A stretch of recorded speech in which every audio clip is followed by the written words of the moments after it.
Hello, and welcome back to the channel. In 1951, Prime Minister Mohammad Mossadegh addressed his nation with a powerful message.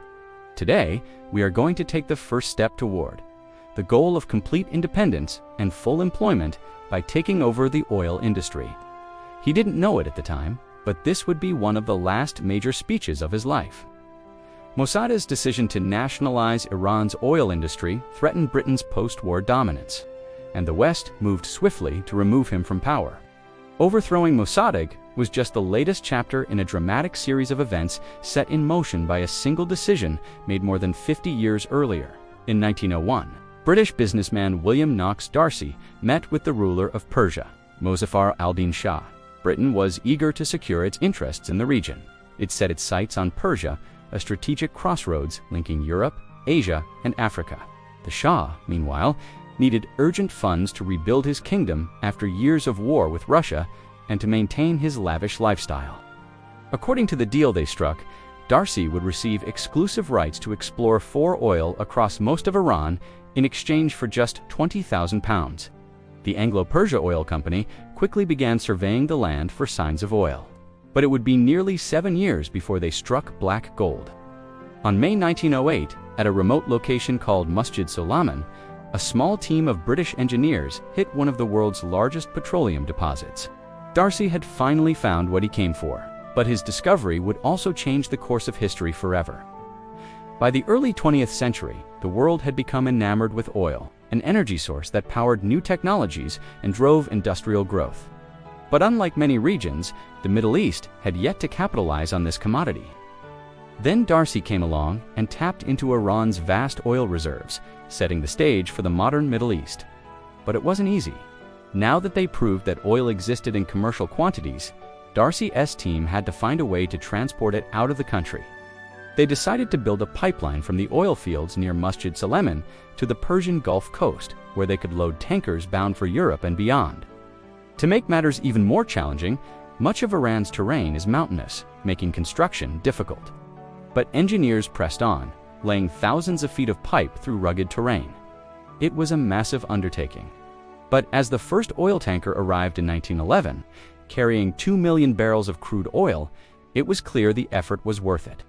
But as the oil flowed out of Iran, the country received very little in return. By the terms of the concession agreement, Iran would receive only a small portion of the profits, while D'Arcy and his partners reaped the rewards. As the oil fields expanded and more concessions were handed out, the British gained significant leverage over Iran. In addition to the oil revenue, the Shah now relied on the British financially. As the Shah's lavish spending habits left Iran further in debt, Britain grew increasingly concerned that Soviet influence would eclipse its own. The Russians were already present in Iran, and its army occupied Iranian soil during World War I. So, to counterbalance Russian influence, Britain pushed for closer ties with the Shah and secured additional territorial concessions. After World War I, Britain solidified its hold on Iran, officially renaming it Persia in 1921. The country was now stuck between two hostile powers, each vying for control. Under the Shah, Iran became an agent of British imperial interest in the region, helping maintain regional stability. While the Shah's prestige grew, so did resentment over the continued loss of Iran's natural resources. As the Great Depression tightened its grip on the global economy in the 1930s, oil prices plummeted, shrinking Iran's income from the concession. But the crash also had unintended consequences. It weakened the Shah's position. With growing discontent among the populace, Britain's allies were becoming uneasy with their influence in Iran. When World War II broke out, the German leader, Adolf Hitler, presented an ultimatum to the Shah. He demanded that Britain leave Iran immediately. This was clearly a bluff. Hitler knew Britain wouldn't accept such a demand, but it was an opportunity to put pressure on Iran to join the tripartite pact. The Shah refused, and that same year, Britain and the Soviet Union jointly invaded Iran and took control of the oil fields. The two nations agreed that they would occupy Iran until 6 months after Germany's defeat, but the occupation lasted well beyond that. The Shah was forced to abdicate the throne in favor of his son, Mohammad Pahlavi, who had been educated in the United States. Britain and the Soviet Union withdrew from Iran in 1946, and the Shah returned to power. But the invasion had deeply affected Iran's population. With the end of the war, Iran faced a difficult road to recovery. Its infrastructure was in sharp decline, and its finances were in shambles. The country's economy was still largely agrarian, hindering its ability to generate revenue. The Shah realized that to protect his nation and improve the lives of its citizens, he needed to reform, and at the heart of these reforms was the oil industry. Under the previous concession agreement, the Shah had little control over Iran's most important asset. The Anglo-Persian Oil Company operated independently, with very few restrictions. But the Shah wanted to change that. He wanted to reclaim Iran's oil wealth and direct it towards rebuilding the country. In 1949, Reza Shah initiated the first step in this process, replacing the Anglo-Persian Oil Company with the Iranian Oil Company, commonly known as IPOC. The IPOC was a consortium of 5 international oil companies with close ties to Western governments. The new company enjoyed greater autonomy than its predecessor, allowing the Shah to exert more control over Iran's oil production. But the Shah's efforts to assert control over the oil industry didn't end there. He pursued membership in the newly formed Organization of Petroleum Exporting Countries, OPEC, a group of nations aimed at stabilizing global oil prices and increasing international cooperation. Yet despite these efforts to strengthen Iran's position in the oil market, the Shah's actions did little to alleviate public grievances. The people of Iran felt the disparity between their living conditions and the country's immense wealth. Resentment towards the British and the Shah only grew. As the Cold War intensified, the Shah saw himself as a bulwark against communism. But as Iran's internal problems continued, anti-Western sentiment grew alongside it. The Shah's pro-Western policies alienated many of his supporters and paved the way for a charismatic leader named Mohammad Mossadegh to rise to power. Mossadegh channeled public anger over the perceived exploitation of Iran's resources and the Shah's repressive policies. On March 1951, Mossadegh announced that Iran had taken over the oil industry, declaring that the Iranian nation must take control of its own property. Mossadegh believed that if Iran couldn't dictate its own terms for oil exports, then it shouldn't export any at all. This unexpected move sent shockwaves throughout the region and the world.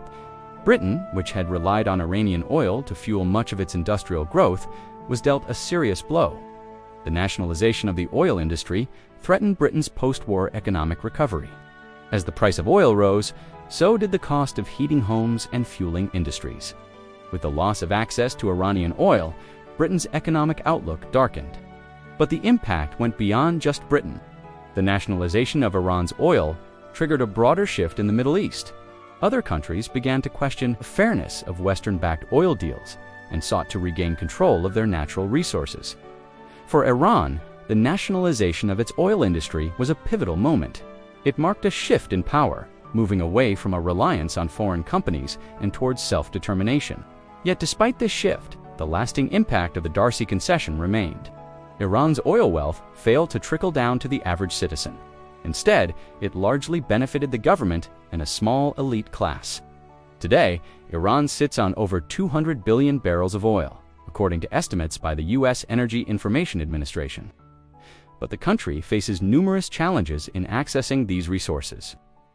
Despite having the 4th largest proven oil reserve globally, Iran ranks 25th in terms of oil production, producing less than 3 million barrels per day. Compare this to the United States, which produces around 13 million barrels daily. While Iran's oil wealth remains untapped, it continues to play a significant role on the global stage. Iran's crude oil exports, according to data from the International Energy Agency, averaged approximately 2.7 million barrels per day in 2022. Accounting for about 5% of total global crude exports, these exports are primarily destined for Asian markets, particularly China and India, which have become significant buyers of Iranian oil in recent years. Despite the challenges, Iran's oil industry is vital to its economy. The country's budget relies heavily on oil revenue, which accounts for a substantial portion of government earnings. However, due to international sanctions, Iran's ability to sell its oil is restricted. This has limited its capacity to maximize oil revenue and contribute significantly to global oil supplies. Iran's vast oil reserves remain a crucial part of its economic landscape, offering both potential for growth and challenges due to international constraints. The legacy of the D'Arcy Concession Agreement continues to cast a long shadow over Iran's relationship with the oil industry, from the days when British engineers drilled for oil in Masjid Soliman to today. When Iran grapples with the balance of economic growth and international politics, the story of Iran's oil is one of resilience, adaptation, and the constant pursuit of control over their own destiny.